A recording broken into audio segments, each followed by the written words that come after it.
Hello दोस्तों, मैं JK SET L SET NTA NET paper 1 के सीरीज़ का एक और वीडियो लेकर आया हूं।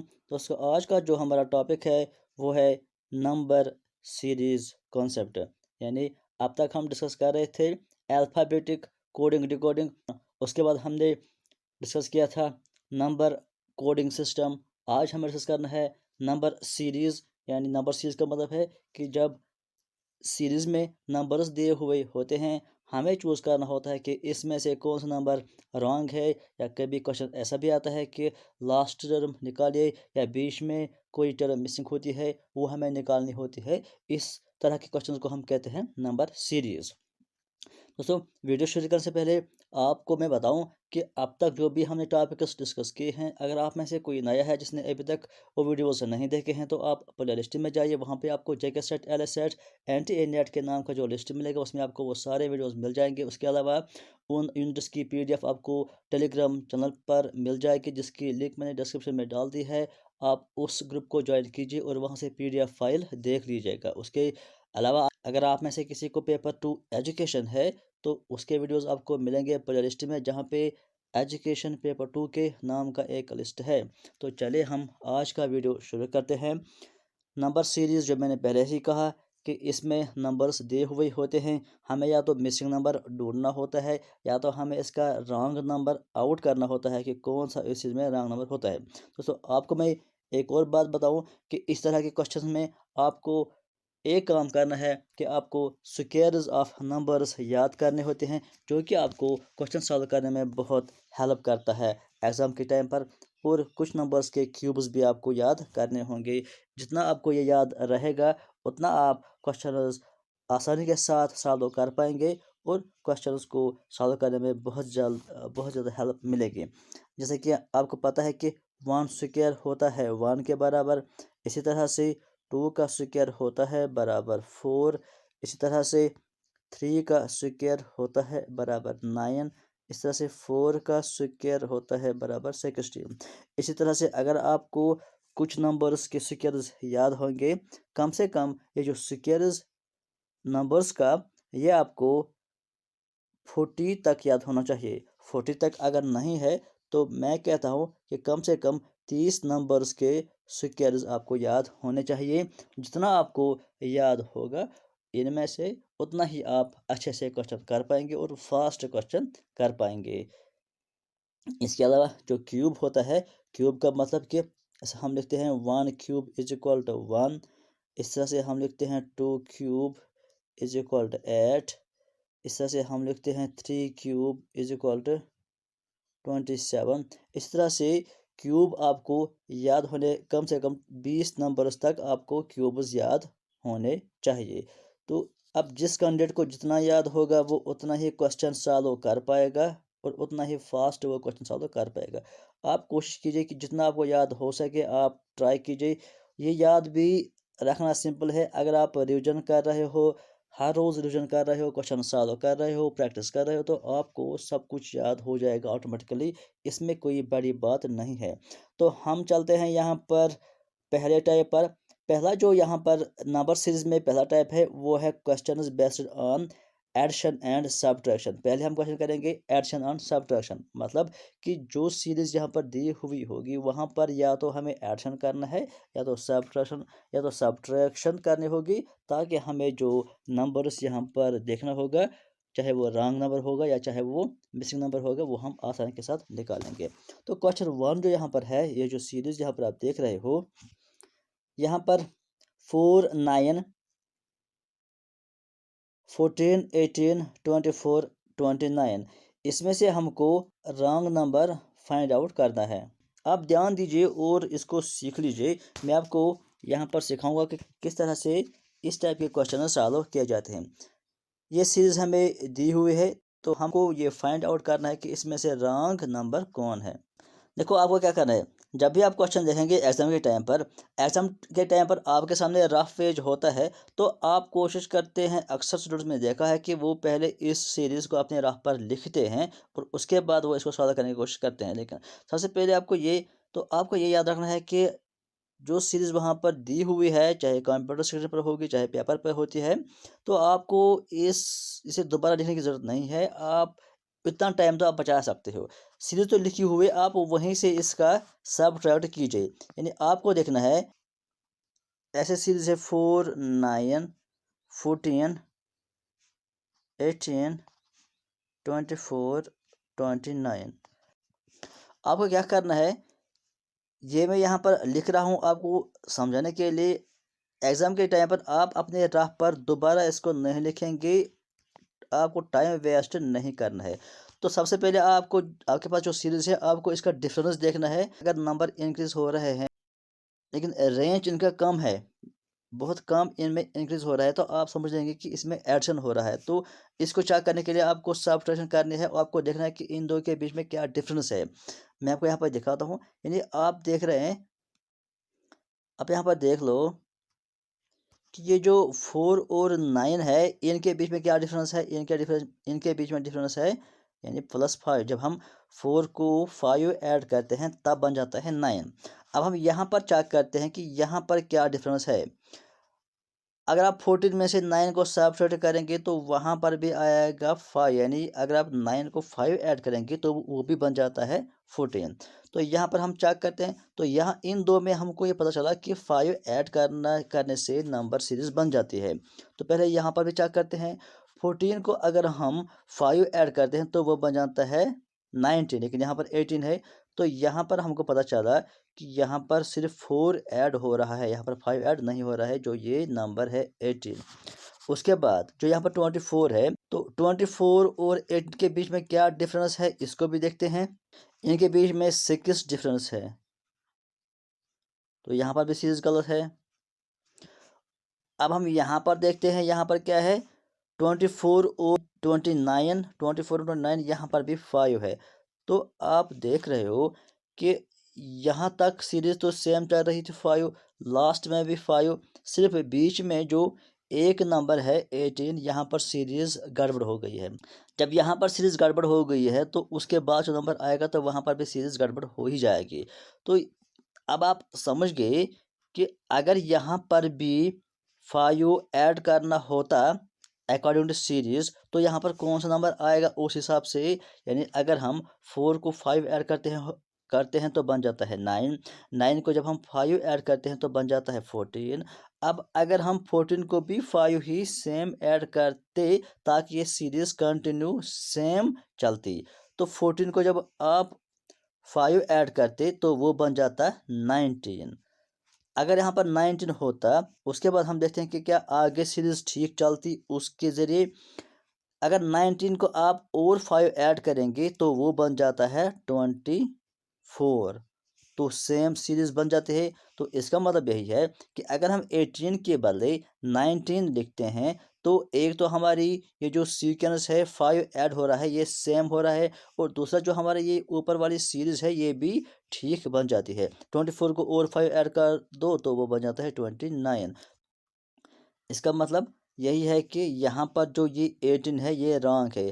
तो हमको कैसे पता चला कि ये 18 रॉन्ग है, जब हमने इन जब हमने इस सीरीज़ में देखा कि जो नंबर्स हैं इनके डिफरेंस क्या है आपस में, तो हमको पता चला कि एक जगह इस डिफरेंस में थोड़ा सा गड़बड़ हो रहा है, बाकी जगह पर सेम डिफरेंस है। तो हमने जब वहाँ वो डिफरेंस भी सेम कर दी तो हमको पता चला कि वहाँ पर एक्चुअली क्या नंबर होना चाहिए। तो यहाँ पर आप देख लीजिए कि करेक्ट आंसर इज़ 19, 19 होना चाहिए 18 की जगह।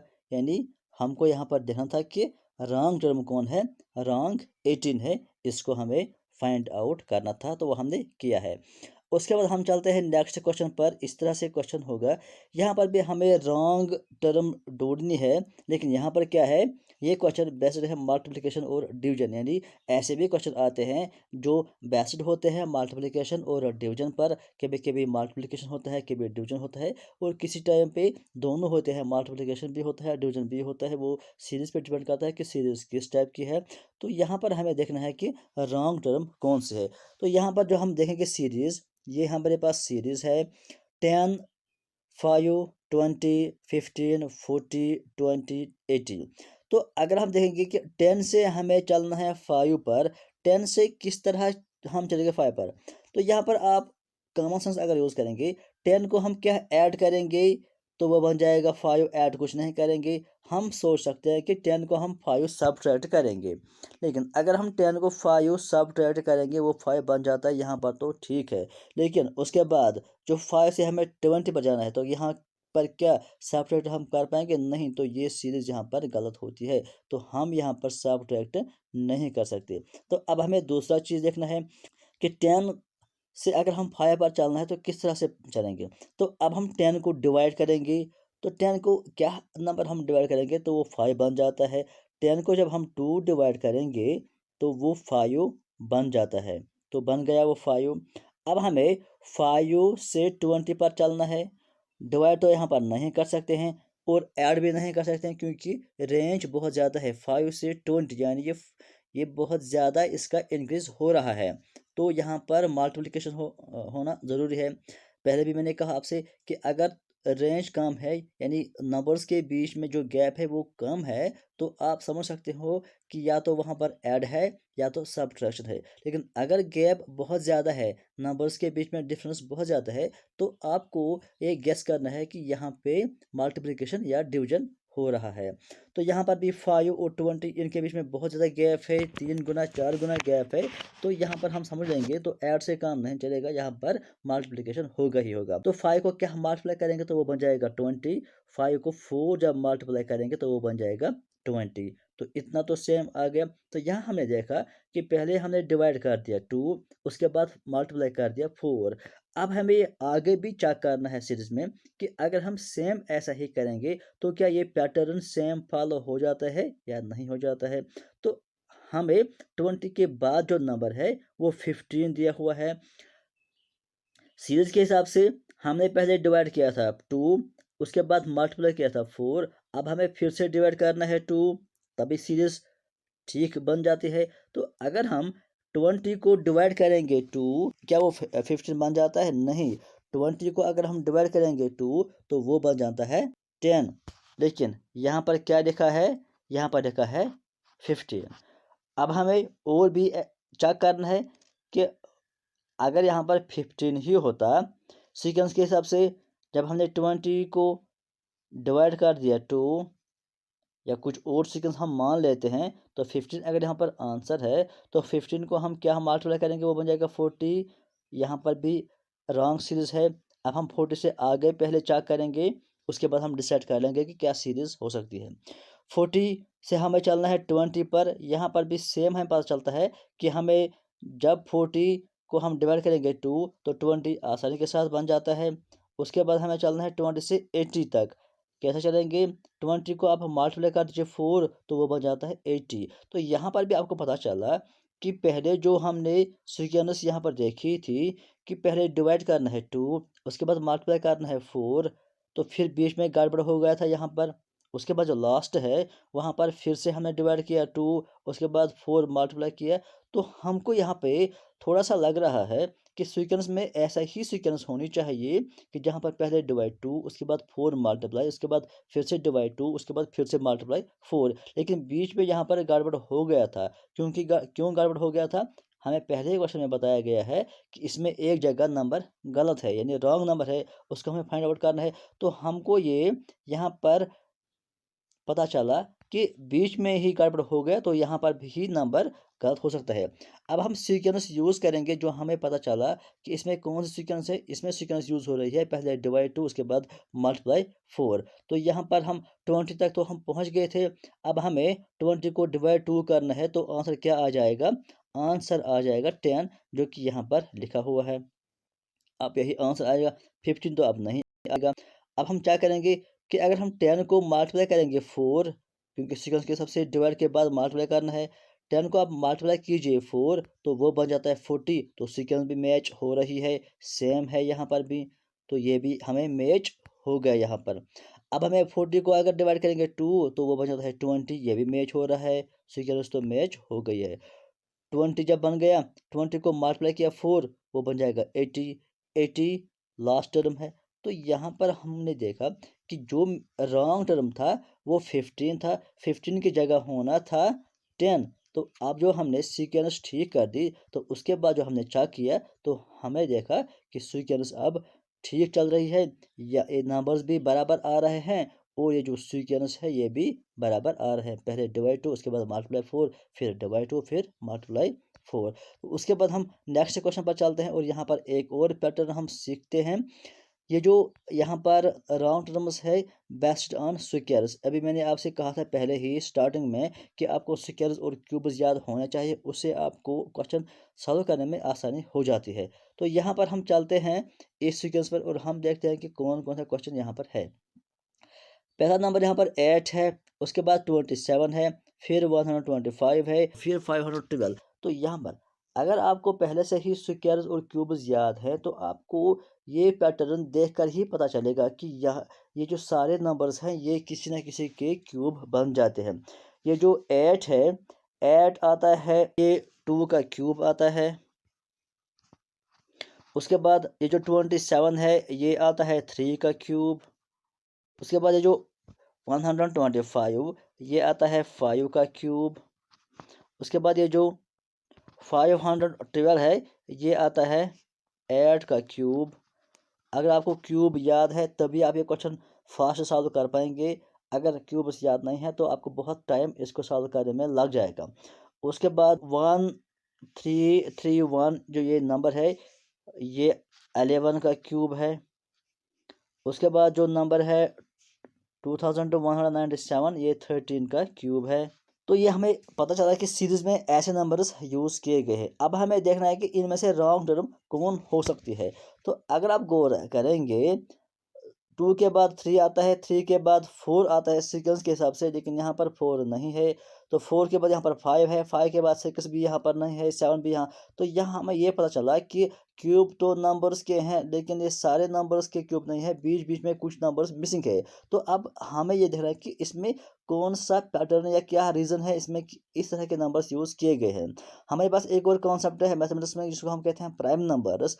अगर हम देखेंगे कि 2 भी प्राइम नंबर है और 3 भी प्राइम नंबर है, 5 भी प्राइम नंबर है, 11 भी प्राइम नंबर है, 13 भी प्राइम नंबर, लेकिन 8 प्राइम नंबर नहीं है। प्राइम नंबर्स अगर आप में से कोई ऐसा है जिसको प्राइम नंबर्स पता नहीं है प्राइम नंबर्स क्या है, प्राइम नंबर्स हम उनको कहते हैं कि जिन नंबर्स का सिर्फ दो ही फैक्टर्स होते हैं, यानी 1 और वो नंबर खुद जो नंबर वो होता है, यानी उन दो के बीच में उसको कोई डिवाइड नहीं कर सकता है। फॉर एग्जांपल अगर मैं आपको बताऊंगा कि 3 एक नंबर है, 3 को आप किस किस नंबर से डिवाइड कर सकते हो? क्या आप 2 से 3 को डिवाइड कर पाओगे? नहीं कर पाओगे। क्या आप 5 से इसको डिवाइड कर पाओगे? नहीं कर पाओगे।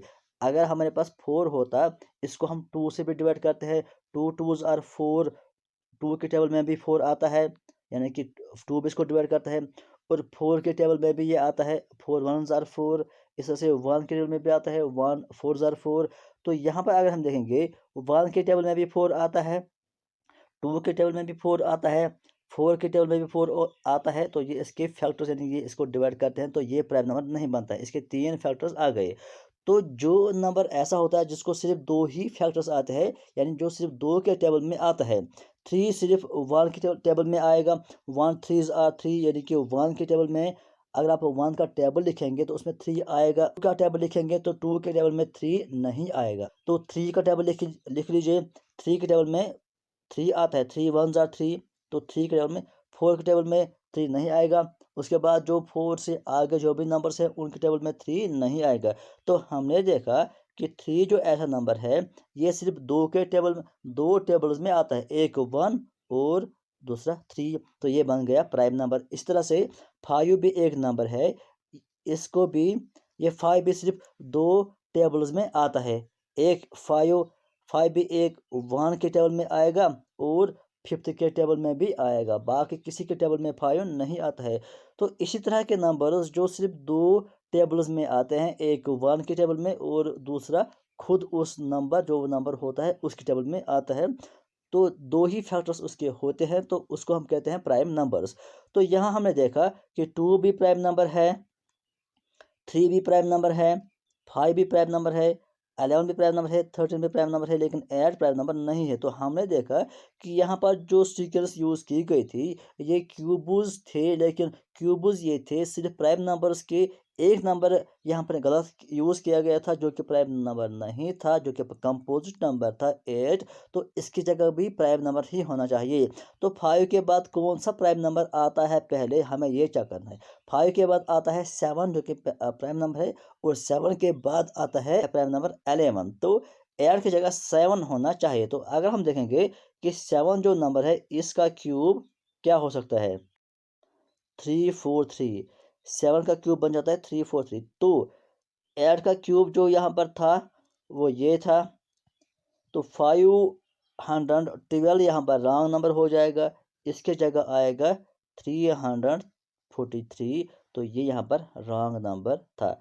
तो इस तरह से आपको क्वेश्चन सॉल्व करने हैं, लेकिन क्वेश्चन सॉल्व करने से पहले आपको ये ध्यान रखना है कि क्वेश्चन में किस तरह का पैटर्न यूज़ किया गया है। पहले आपको वो पैटर्न समझना है कि क्या वहाँ पर ऐड हो रहा है, या क्या वहाँ पर सब्ट्रैक्ट हो रहा है, क्या मल्टीप्लिकेशन हो रही है, क्या डिवीजन हो रहा है, या स्क्वायर्स यूज़ किए गए हैं, या क्यूब्स यूज़ किए गए हैं। ये आपको पहले समझना है कि क्वेश्चन में क्या यूज़ किया गया है। और जब आप एक बार क्वेश्चन समझ पाएंगे कि क्वेश्चन में यूज़ क्या किया गया है, उसके बाद ही आप फिर वो, चाहे वो मिसिंग नंबर हमें देखना होगा, चाहे हमें रॉन्ग नंबर देखना होगा, हम सब कुछ फिर आसानी के साथ उसमें देख सकते हैं। तो उसके बाद एक और है based on mixed pattern. Mixed में मिक्सड का मतलब कि जिसमें के भी ऐड भी होता है, के भी सब्ट्रैक्ट भी होता है, के भी डिवीजन भी होता है। तो इसको आप खुद ट्राई कीजिए, या होमवर्क है, कमेंट सेक्शन में मुझे ज़रूर बताइए, फिर मैं आपको इसका आंसर भी बताऊंगा, फिर इसको